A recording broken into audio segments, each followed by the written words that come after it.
Don't live luxuriously on your husband's money. The comment from my mother-in-law, Wendy, freezes the atmosphere at the 60th birthday celebration I organized for my mom. In the midst of this, "All right, let's split the bill then," my usually calm mom says. Wendy looks stunned and lets out a confused, "Huh?" My name is Layla, and I'm 37 years old. I quit my full-time job when I got married 2 years ago, and now work part-time while supporting my husband, Walker. Life was great until last month when we started living with Wendy. The reason? My father-in-law passed away. He died of cancer 3 months ago, leaving Wendy to live alone. Wendy felt scared and lonely living by herself, so we moved into Walker's family home. Before we got married, Walker had told me, "I'm an only child, so I'll have to take care of my parents. I want to be there for them, especially if they need caregiving." Wendy is a kind person, so I agreed to live with her in the future, even offering to help with caregiving. She never interfered in our marriage, and she was a great homemaker when my father-in-law was alive. I respected her and thought I was lucky to have such a good mother-in-law. So we started living together earlier than planned, and I was looking forward to a happy life as a family of 3. But I never expected Wendy to turn out the way she did. A month into living together, we started to feel more comfortable around each other. "Hey, Layla, I want to eat hamburgers for dinner tonight. Can you make some?" I often get dinner requests like this. "Sure, let's have hamburgers for dinner tonight." Some mothers-in-law apparently won't eat anything their daughters-in-law cook, but Wendy enjoys my cooking. She never complains about my cleaning or laundry either, making it easy for me to manage the household. "I'm really glad we're living together, Layla," she even says, making me feel fulfilled. It makes me happy to be praised by someone I respect. However, I sometimes wonder why Wendy doesn't do any housework. She praises me, but never lifts a finger herself. She leaves her dishes in the sink and doesn't even take her trash out. It's like living with a traditional dad. On top of that, if you eat sweets, leave the garbage on the spot. When I clean, I find crumbs everywhere, presumably from snacks Wendy has eaten. Wendy lives on the inheritance and survivor benefits from my late father-in-law. Walker gave all the inheritance to Wendy, saying, "My mom put up with my dad's whims all her life." I didn't quite understand, but it's not my place to get involved in their financial matters. As long as they're both okay with it, I thought it was fine.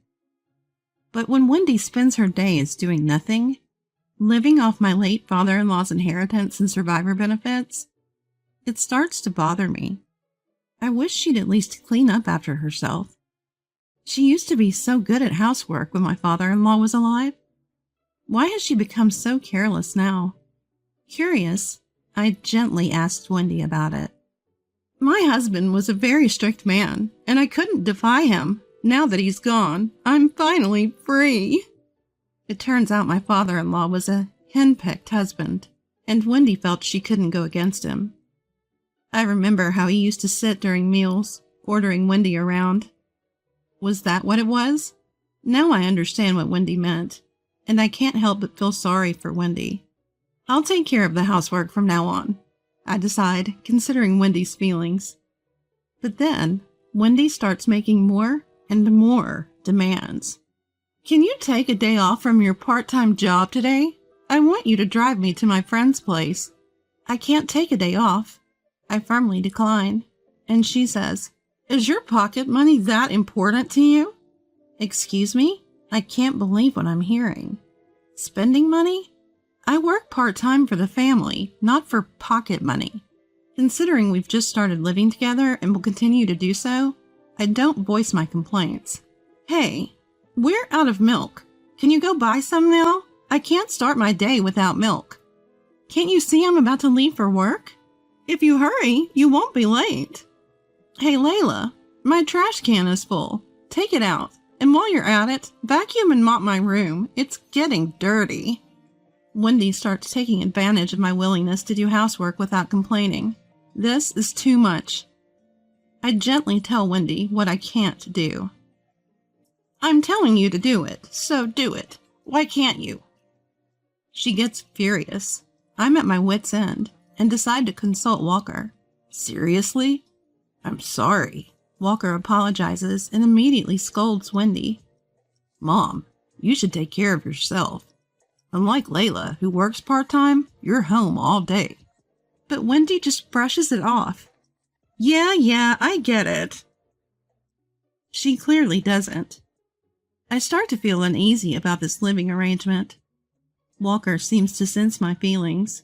I'll take care of Mom as much as I can. If there's anything I can do, just let me know. I feel relieved by Walker's words. And true to his word, Walker starts dealing with Wendy's whims. But Wendy isn't happy about it. Why is Walker doing this? Layla, as his wife, you should be the one doing these things.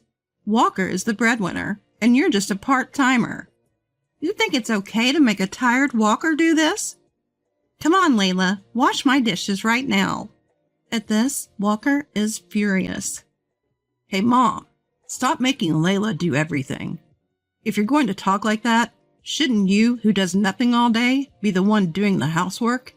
He has a point, but Wendy is angered by Walker's words. What are you talking about? Your father always told me a wife must take care of the family. A wife must obey her husband. Now that he's gone, I'm not anyone's wife, and I'm the head of this household. That means Layla, as your wife, should be taking care of me. Is Wendy still bound by my father-in-law's words?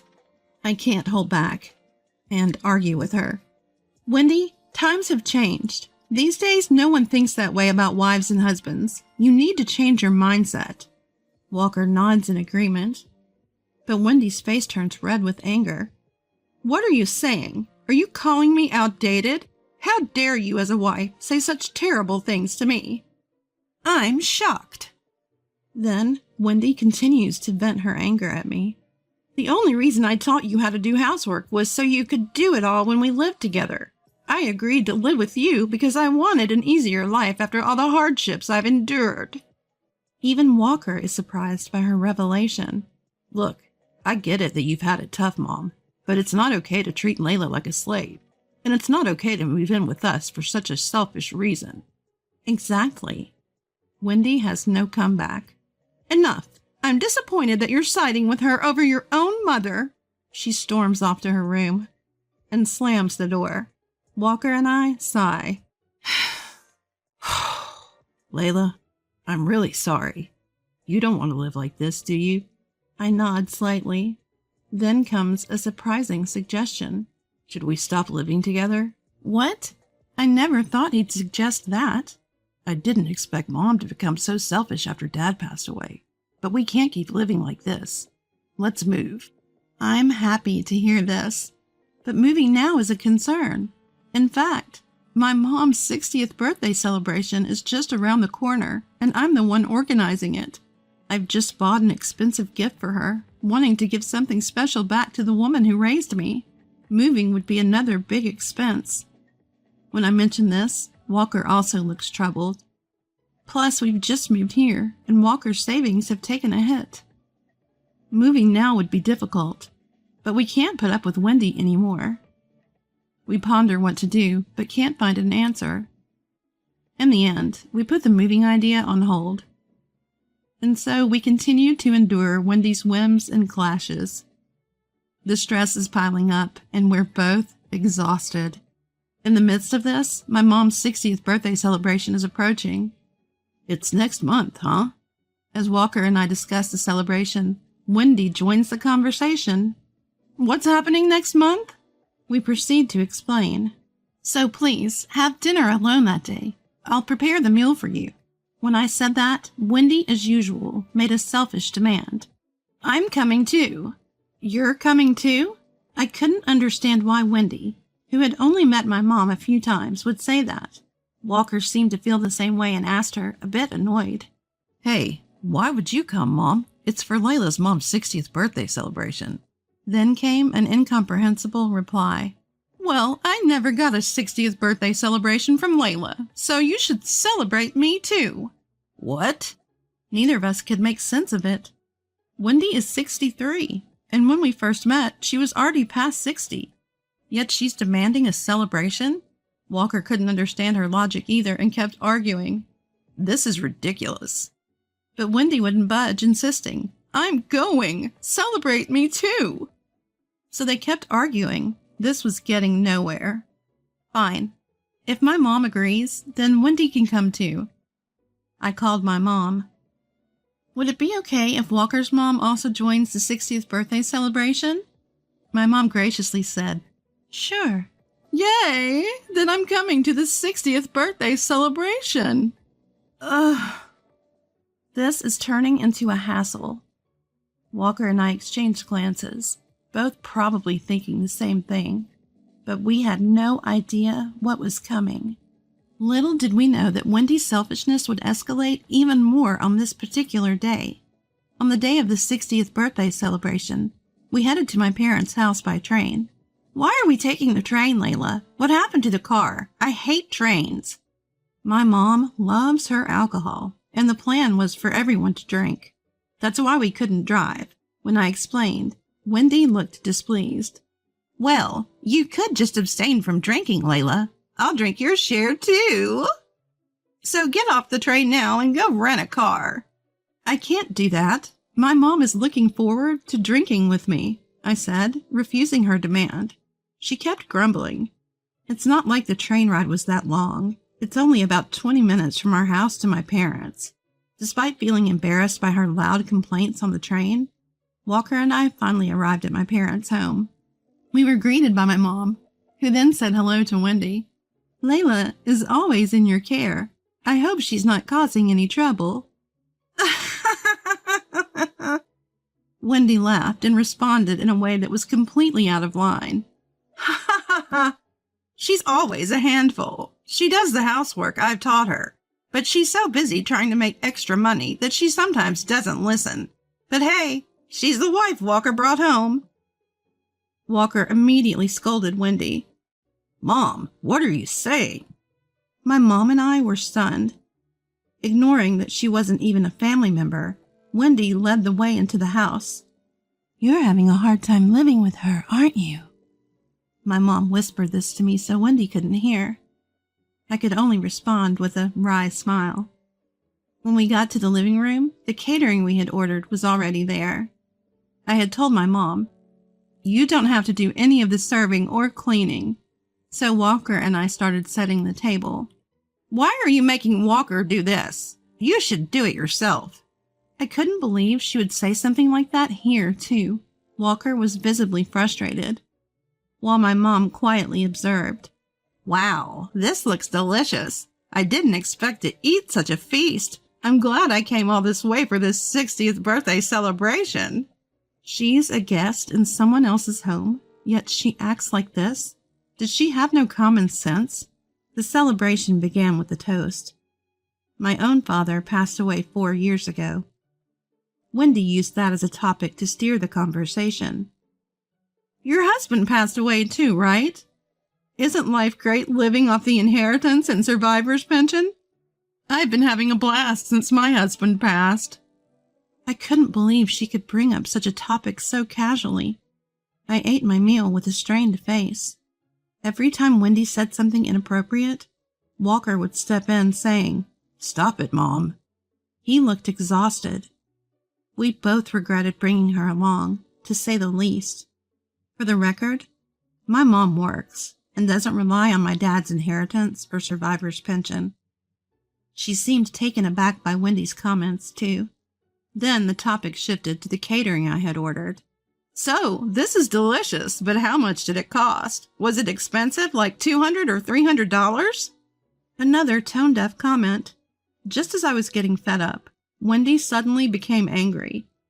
You know, it's fine to celebrate your mom's 60th birthday, but doing it with Walker's money isn't right. Use your own spending money. What is she talking about all of a sudden? I paid for this catering from my own part-time job earnings. But Wendy wouldn't listen. You can't possibly afford such an expensive meal on your measly salary. She even went as far as to say that. Don't be so cheeky, spending your husband's money like that. Why would she say such a thing during my mom's 60th birthday celebration? I deeply regret bringing Wendy along. I can't forgive her for creating this atmosphere. I was about to lose my patience and tell Wendy off, when at that moment, "All right, let's go Dutch then. We'll split it 4 ways. How does that sound?" It was my mom who spoke. What? Everyone was shocked. My mom, who had stayed silent every time Wendy made an outrageous comment, was now suggesting this. Wait, what are you saying? Going Dutch on a 60th birthday celebration? That's absurd. Wendy was rattled by my mom's words. In response, my mom spoke confidently. Layla has explained multiple times that she paid for this with her own money, right? But Wendy, you wouldn't accept that, insisting it must be Walker's money. So I thought doing Dutch would settle this. Wendy was speechless. My mom continued. Oh, and Wendy, please pay with your own money, not the money left by your late husband. At this, Wendy became furious. What? Why do I have to be told that by you? Facing Wendy's red-faced, loud outburst, my mom responded calmly.